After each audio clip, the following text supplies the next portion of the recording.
Bon, nouvelle vidéo. On est en mode menu de la flamme. J'avoue. Comment bien réussir sa diète, sa sèche. Ouais, on est en plein de.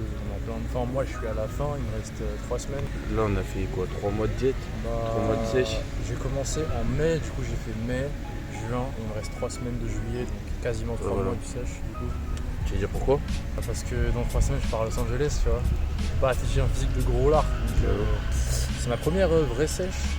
En 4 ans de muscu, j'avais pas de diète, de pousser, de bouffer, tu vois. Les résultats, bon, j'étais un peu fort.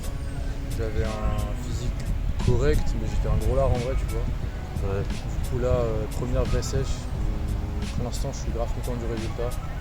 Alors, Et du coup, ouais. on va vous partager les petits points clés. Perso, moi ça c'est ma deuxième sèche. Cet été-là, j'en ai déjà fait une l'année dernière. Ça avait plutôt bien marché. J'avais fait sur un mois, je crois que j'avais perdu 2 kilos, mais vous savez c'est les 2 kilos qui restent, qui sont un peu chiants à perdre. Là je suis en dessous du poids que je faisais l'année dernière quand j'avais arrêté ma sèche. Donc quand j'avais arrêté ma sèche l'année dernière, j'étais à 84,5 pour 1m91. Et là je suis à 83,5 et je suis à 1m91 toujours. Donc, Et toi c'est comment? moi, ça fait depuis le lycée que je fais entre 97 et 102 kilos. Ouais. Et là, ça fait du coup depuis 3-4 ans que je suis pas descendu en dessous de ce poids-là. Ouais. Là, je suis à 91,5, du coup, grave content. Et sinon, j'ai commencé en mai, j'étais à 102 et en 10 semaines, j'ai perdu 11 kilos. Ok, c'est carré, c'est carré. Étape numéro 1 pour toi. Plus Numéro important. 1, commencer à directement calorique. timing des glucides, tu vois. Ah ouais, toi tu trouves que c'est plus important que le déficit calorique? Non, enfin, oui, déficit calorique, c'est normal, tu vois. Ouais. Mais En gros, genre, le déficit calorique, truc il se base sur les obvious, glucides, tu bah vois. voilà, c'est ça. Le truc obvious, déjà, c'est déficit calorique. Étape numéro 2, timer les glucides. Et étape numéro 3, adapter les conseils que vous pouvez trouver sur internet, dans les livres, sur les réseaux, tout ça, à vous personnellement. Genre, faut toujours que vous testiez les choses et que vous voyez si ça marche ou pas sur vous. Si ça marche pas, arrêtez, ça sert à rien de continuer. Même si un tel a dit que c'est comme ça, testez sur vous, voyez ça marcher et ajustez. Du coup, déficit calorique, on mange moins de glucides Ouais. déjà, parce qu'en vrai de vrai, on en mange trop, il y en a partout. Donc, les glucides, c'est le nutriment dont le corps raffole le plus, tu vois. Ouais, voilà, Et donc, ça. il fait pas plus facilement les stocks. Du coup, plus vous le limitez, moins il fera de stock et plus vous perdrez de poids. Mais du coup, déficit calorique, en vrai, l'idée sur le long terme serait de se dépenser plus que vous mangiez. Du coup, faire plus de sport que vous mangez en gros. Et au final, jusqu'à arriver à ne plus trop manger pour éliminer les dernières sources de gras. Ouais. Du coup, par exemple, Vas-y, dis comment t'as fait toi. alors moi j'ai commencé avec déjà sèche, vous arrêtez toutes les conneries, gâteaux, sucre, boissons, et tout, c'est normal. Je faisais 3 repas par jour, on s'entraînait vers 18h, un truc comme ça. Le premier d'après, repas, quoi. j'avais pas de glucides le matin quand je me levais. Ouais. J'en mangeais avant l'entraînement, et j'en mangeais après l'entraînement. Ça c'était au début. Voilà. Les glucides c'était riz, il y a même des pâtes au début, bon après c'est ma tège, pommes de terre, patates douces. Étape 2 de la sèche, j'enlève les glucides avant l'entraînement, ce qui fait Voilà. que j'arrive à l'entraînement, je tape directement dans mes sources d'énergie, De tes réserves d'énergie. C'est ça. Sauf que Dans j'avais le gras, toujours quoi. mes glucides après l'entraînement pour la récupération et tout. Troisième étape, ce que j'ai fait, c'est que j'ai enlevé la source de glucides après l'entraînement. Quand tu de dis riz- sauce de glucides après l'entraînement, juste après, de riz pâte, j'ai enlevé. c'est un j'ai repas remplacé- complet. C'est un repas complet. Ouais. Ok. Oui, c'est avec les protéines et tout. Ah, voilà. Donc après l'entraînement, j'ai enlevé les riz et tout. J'ai mis des carottes à la place. Beaucoup plus de vitamines. Toujours des glucides, mais moins. Du coup, j'avais des carottes avant l'entraînement et après l'entraînement. Quatrième étape, j'ai commencé à aller m'entraîner 2 fois par jour. Moi, je venais le matin. Donc t'as rajouté à jeun. du cardio en plus. Le matin En fait, à c'est jeun, cardio. Et je revenais le soir et je m'entraînais avec un autre groupe de potes. Et Ouais. dernière étape, plus de glucides du tout. Ouais. Ma 5e étape, j'avais plus de Donc glucides ça- 2 fois par jour et c'est Non ce mais que je fais actuellement. ça faut dire tes 2 dernières étapes, donc aller à la salle 2 fois par jour et retirer complètement les glucides. Ouais. c'est vraiment une méthode drastique Ouais, que tu fais si c'était vraiment galère et si t'as vraiment Bah, je besoin suis de perdre du poids. Je fais du gras facilement de base, je pense que j'ai des gènes de gros, je suis un gros porc, tu vois. Du coup, là ça fait longtemps, ça fait 4 ans que j'ai pas perdu autant de poids.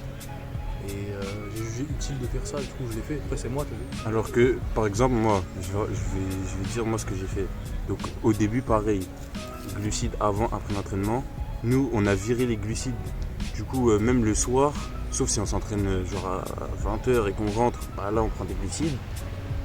Mais sinon, on a viré les glucides le soir, vu que là on s'entraîne fin de matinée, virer les glucides le matin. On n'en met que autour de l'entraînement. Donc ça, c'était normal. Ensuite, pareil, moi j'ai viré les glucides juste avant l'entraînement. J'ai gardé que après l'entraînement. Plus, des fois, une petite barre protéinée, tout ça, où il y a toujours un peu de glucides. Et après l'entraînement, soit avant, soit après, du coup, là-bas. Ou un shaker. J'ai rajouté cardio. Et ce que vous pouvez faire aussi, c'est parce que si nous, notre objectif, c'est avoir abdos visibles, sans contracter, genre juste lever le t-shirt. Ça veut dire tac, être sec.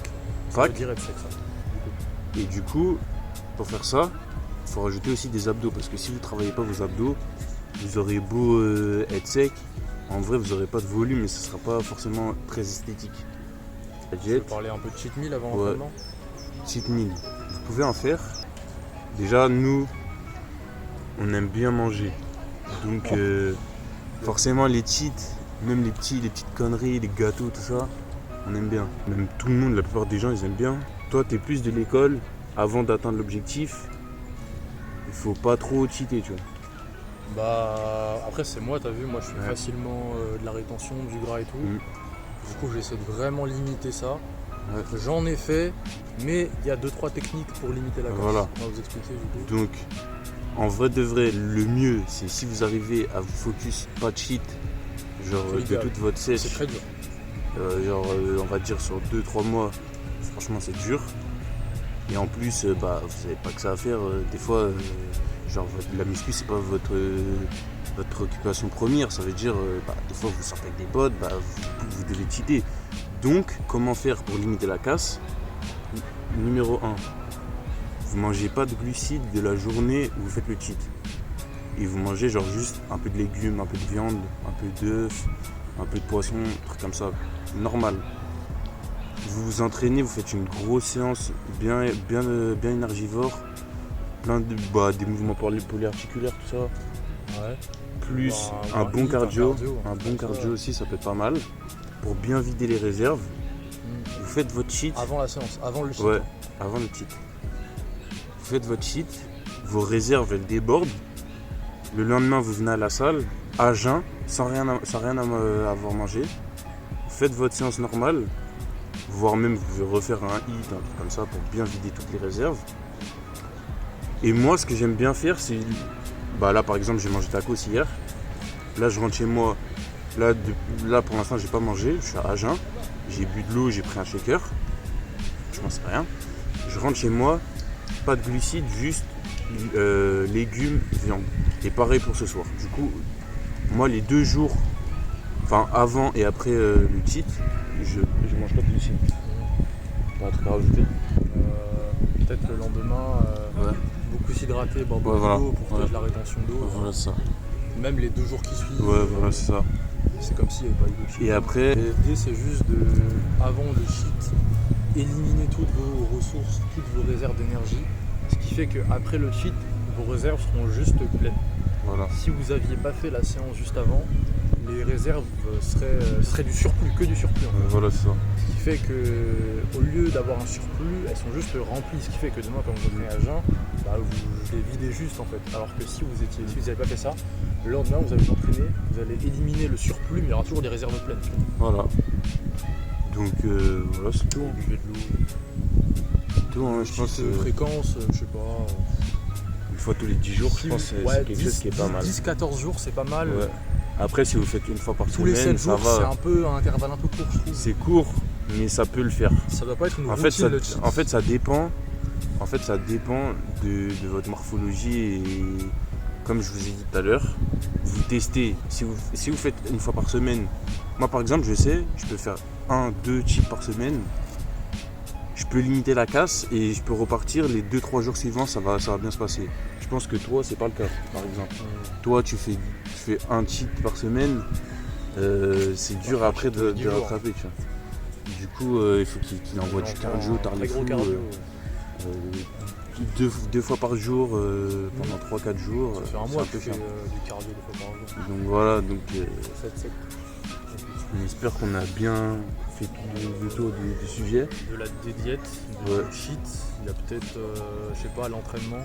Ouais, l'entraînement, en gros, gardez le même entraînement, vous prenez même pas la tête. Ajustez, voyez ce qui marche le mieux sur vous pour vos objectifs. Ajoutez de la marche, genre au maximum, si vous pouvez éviter de faire 2 stations de métro en plus. Ajouter du dynamisme à vos activités, parce que en vrai, si vous êtes sur le déficit calorique, c'est bien. Mais si vos entraînements se résument à rester assis sur un banc et faire des 4x10 comme d'hab, vous allez sécher très lentement et très légèrement. Ça dépend des gens. Moi par exemple, je fais quasiment plus de muscu. Je veux garder les épaules et le dos parce que c'est les groupes musculaires qui font que vous paraissez plus imposant et tout. Les pecs, je les fais plus quasiment. Là on a fait une séance pec, mais je fais les pecs une fois tous les 12 jours. J'ai gardé un peu de jambes, je fais plus les bras. Je fais que des trucs vraiment, que des hits, que des circuits training. Début d'entraînement, fin d'entraînement, c'est du cardio. J'ai testé, ça marche pour moi. C'est comme ça que ça marche pour moi. Du coup, n'hésitez pas à un peu changer vos habitudes. Si vous restez. Évitez la routine peut-être.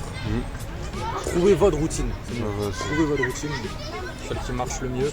N'hésitez pas à vous peser une fois par semaine pour rester à l'affût. Mettre des changements, modifier.